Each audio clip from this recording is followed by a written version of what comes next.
আসসালামু আলাইকুম।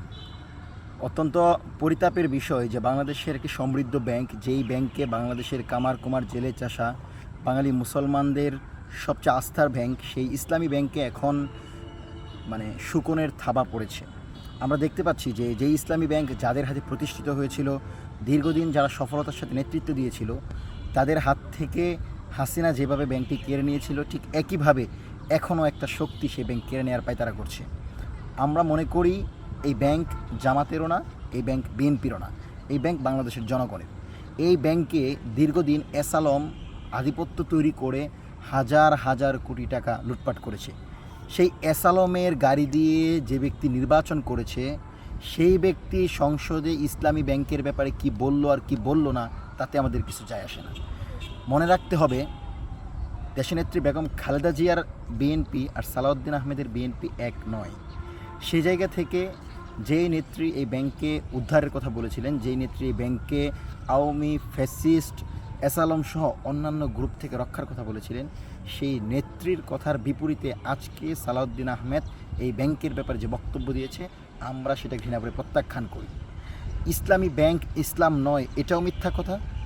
এবং তিনি যে তার প্রভাবকে কেন্দ্র করে ইসলামী ব্যাংককে আবারও এসালামের কাছে ফিরিয়ে দিতে চাচ্ছেন, আমরা মনে করি এটা আওয়ামী লীগ সরকারের চেয়েও ভয়ঙ্কর একটি কাজ। সুতরাং এই ব্যাংকের কোনো গ্রাহক যেন ক্ষতিগ্রস্ত না হয়, এই ব্যাংকের একজন গ্রাহকও যেন এই ক্ষতির সম্মুখীন না হয়, সেজন্য দ্রুত সময়ের ভিতর এই ব্যাংক তাদের কাছে ফিরিয়ে দিতে হবে যারা এই ব্যাংকের প্রতিষ্ঠা লগ্নে ছিল, যারা এই ব্যাংকে আওয়ামী লীগের পূর্বে অর্থাৎ আওয়ামী ফ্যাসিস্ট আমলের পূর্বে নেতৃত্ব দিয়েছিল, তাদের হাতে দিতে হবে। কোনোভাবেই এসালমের কাছে এই ব্যাংকে ফিরিয়ে দেওয়া যাবে না। এবং মনে রাখেন, যদি এই ব্যাংক ধ্বংস হয়ে যায়, বাংলাদেশের ইসলাম এবং ইসলামমুখী মানুষদের যে কোনো কার্যক্রম আগামীতে ধ্বংস করে দেওয়া হবে। তারা প্রমাণ পেয়ে যাবে যে ইসলামী ব্যাংকের মতো একটা প্রতিষ্ঠিত ব্যাংকে যদি ধ্বংস করে দেওয়া যায়, তাহলে ইসলামমুখী মানুষের যে কোনো কর্মসংস্থানের জায়গা, যে কোনো অর্থনৈতিক প্রতিষ্ঠানকে তারা ধ্বংস করবে। সেজন্য বাংলাদেশের আপামর ছাত্র জনতা, মুসলমান মানুষ এবং মাজলুম জনগণকে একটা কথাই বলবো, মাঠে নেমে আসেন। যে কোনো পরিস্থিতিতে ইসলামী ব্যাংককে আমরা রক্ষা করব। এই ব্যাংক নিরপেক্ষ ব্যাংক, এটা কোনো দলের ব্যাংক না। এবং সালাউদ্দিন আহমেদ আর বিএনপি অর্থাৎ জাতীয়তাবাদী দল বিএনপি, শহীদ প্রেসিডেন্টের বিএনপি এক নয়। যদি এক হতো তাহলে তিনি এসালমের পক্ষে গুণগান গাইতেন না, তিনি এসালমের গাড়িতে নির্বাচনী প্রচারণা করতেন না।